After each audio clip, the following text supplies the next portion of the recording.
¿Qué tal amigos? Bueno, hoy vamos a hablar brevemente, quería hacer un vídeo breve acerca de las ingenierías superiores y las ingenierías técnicas. ¿Cuál es la diferencia o una de las diferencias esenciales en este sentido y por qué genera tanta confusión, ¿no? He recibido estos días bastantes correos y también algunos comentarios al respecto. Entonces, bueno, por un lado me comentabais aquellos que preguntáis si vale o no la pena hacer un máster adicional de 2 años para pasar de una ingeniería técnica a una ingeniería superior. Esa sería la primera duda que algunos planteaban. Y en el segundo lugar, aquellos que residéis fuera de España y que os planteáis la idea de venir, ¿no? Y por lo tanto homologar una formación que habéis hecho en vuestro país, alguna ingeniería, pues si el camino sería la homologación o realmente sería la equivalencia. Bueno, en este campo es un poco diferente porque es verdad que gran parte de las ingenierías son profesiones reguladas y por lo tanto requieren el campo de homologación, pero sí que hay algunos casos en los que también se contemplan como no homologadas y no reguladas y que por lo tanto requerirían otro camino, que es el de equivalencia. ¿De acuerdo? Así que vamos a intentar responder ahora acerca de estas inquietudes. Muy bien, pues antes de nada deciros que os entiendo perfectamente en cuanto a la confusión que genera el ámbito de las ingenierías, ¿no? Porque realmente es un ámbito en el que hay muchas tipologías y después de la readaptación en el campo de la educación europea superior, pues cada una casi como que tiene sus especificidades. Así que no podremos profundizar mucho, pero sí que lanzar algunas ideas al respecto y ver pues que hay evidentemente algunas que son para profesión regulada y otras que no lo son. Así que hacemos primero mención a aquellas personas que preguntaban o preguntabais por las diferencias básicas, ¿no? Entre la ingeniería superior y la ingeniería técnica, y si vale la pena realmente cuando uno termina el grado pasar a ingeniería superior haciendo el máster habilitante.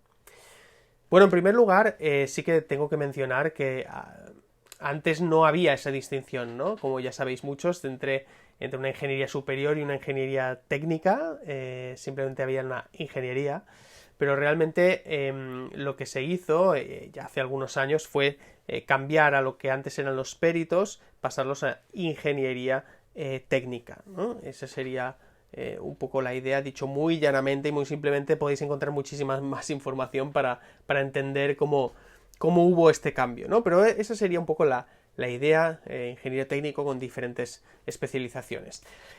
De manera que el nuevo plan de Bolonia, el nuevo que ya no es tan nuevo, del espacio de educación superior europeo, tuvo que readaptar el programa y hacer esa distinción entre ingeniería superior e ingeniería técnica. Cuando un estudiante termina su grado de ingeniería, lo hará como ingeniero técnico, es decir, ingeniero técnico industrial, ingeniero técnico agrícola, ingeniero técnico naval, ingeniero técnico en telecomunicaciones, etcétera, etcétera, etcétera. ¿De acuerdo? Entonces, si desea subir a ingeniero superior, el siguiente paso es hacer el máster habilitante a la ingeniería superior. ¿Vale la pena, después de haber dedicado estos años a estudiar la ingeniería, hacer otros 2 años, por ejemplo, para obtener la ingeniería superior? En realidad es una pregunta que va a obtener respuestas de una perspectiva muy subjetiva, porque al final sí que es verdad que nos llevan respuesta subjetiva, porque de acuerdo a la experiencia que haya vivido cada uno, pues va a variar, ¿no? Es decir, hay personas, si miráis, por ejemplo, buceáis un poco por las redes, se ve clarísimamente, ¿no? Para algunas personas sí que ha tenido mucho valor el haber hecho el máster, porque se le ha sido reconocido ese esfuerzo adicional, y cuando hablo de reconocido hablo de retribución, hablo de tenerlo en cuenta por parte de la empresa, y habrán otras personas que no, ¿no?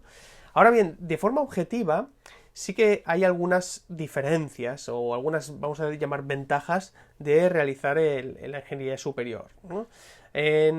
Cuando realizas el máster y te habilita como ingeniero superior, pues te habilita para la revisión, para la certificación de proyectos, ¿no? Certificación de proyectos profesionales, lo que llamamos la firma de proyectos, que se conoce, ¿no?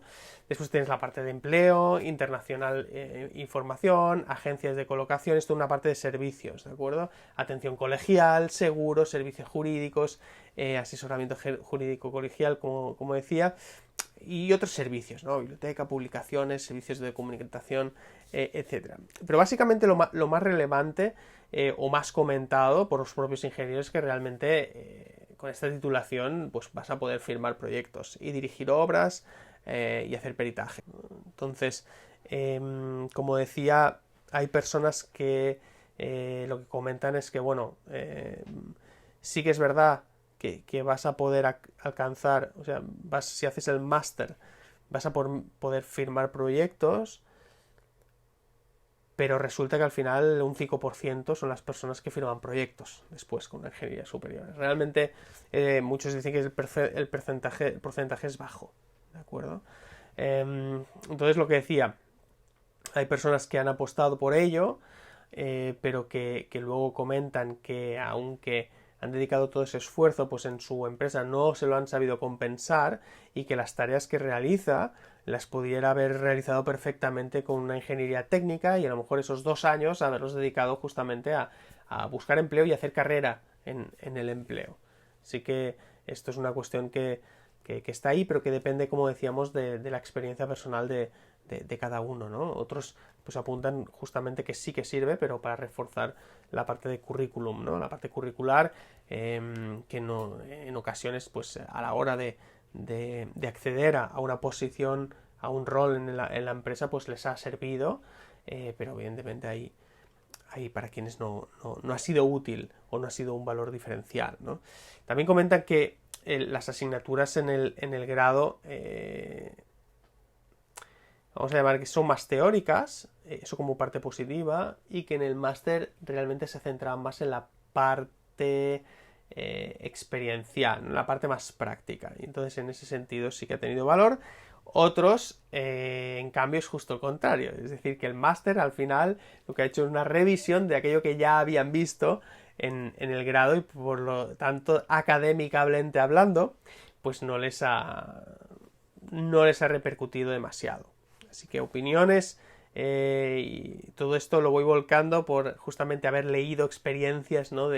de muchos ingenieros, que por cierto os invito, y este es uno de los propósitos por los cuales quería hacer este vídeo, es que aquellos que sois ingenieros superiores, ingenieros técnicos, pudierais comentar justamente en el vídeo, ¿no? ¿Cuál es vuestra experiencia? ¿Realmente te ha valido la pena hacer el máster habilitante o no te ha valido la pena? ¿Lo han sabido reconocer en tu empresa? ¿No lo han sabido reconocer? Esto creo que es muy interesante para todas las personas que pueden ver los comentarios en el foro y pueden recibir respuesta a sus inquietudes. Muy bien, respecto al asunto de la homologación, que era la segunda cuestión, es decir, yo resido fuera de España, quiero ejercer en España, ¿qué tengo que hacer en el caso de que tengo una ingeniería? Muy bien, pues a aquellos que viven de España, de fuera de España, lo que van a tener que hacer es revisar si su ingeniería es una profesión regulada en España. Esto es lo primero, ¿de acuerdo?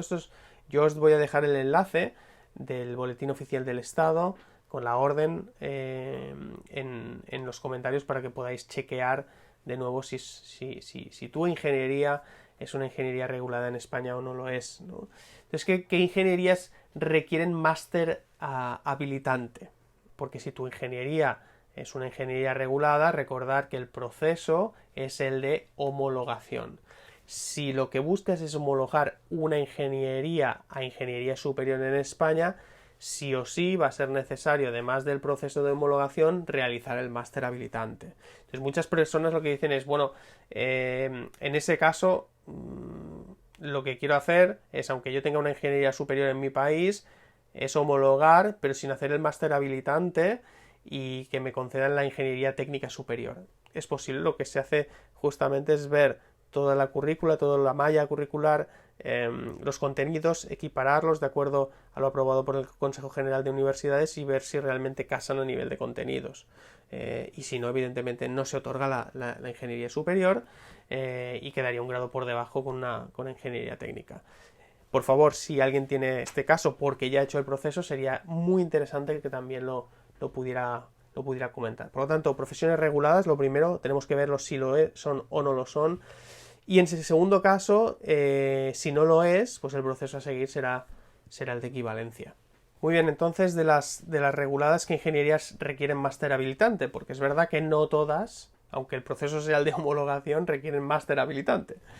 ¿Vale? De acuerdo al Real Decreto 967/2014, que he puesto en muchas ocasiones, ¿no? Del 21 de noviembre, las ingenierías superiores en las que vas a tener que estudiar un máster para poder ejercer son las siguientes: Ingeniería de Caminos, Canales y Puerto, Ingeniería de Minas, Ingeniería Industrial, Ingeniero Aeronáutico, Ingeniería Agrónomo, Ingeniería de Montes, Ingeniería Naval y Oceánico, Ingeniería de Telecomunicaciones. En estos casos, en estas ingenierías, sí es necesario hacer un máster habilitante en el proceso de homologación. ¿De acuerdo? Por otro lado, la adaptación al espacio europeo que decíamos previamente, lo que sí es verdad es que ha facilitado que aparezcan multitud de otras ingenierías de ámbito industrial, por ejemplo, sin atribuciones profesionales, ¿no? Dentro de ese grupo, pues están ingenierías de diseño industrial, ¿no? Puede haber ingeniería biomédica, ingeniería de energías renovables, que alguno me había comentado también acerca de ello, ingeniería automoción, ingeniería de edificación, ingeniería de energía o de la salud. Entonces, todas estas ingenierías hay que sumar carreras que ya existían, ¿no? Por ejemplo, como carrera de materiales, organización industrial, ambiental, que en sí pues tampoco son habilitantes como ingenierías superiores. Es decir, que no existe como tal una homologación que te lleve a una ingeniería superior para estos casos. ¿Qué quiere decir con esto? Que no son profesiones reguladas y que por lo tanto el camino para equiparar la formación que he hecho fuera de España es el de equivalencia. Es otra vía.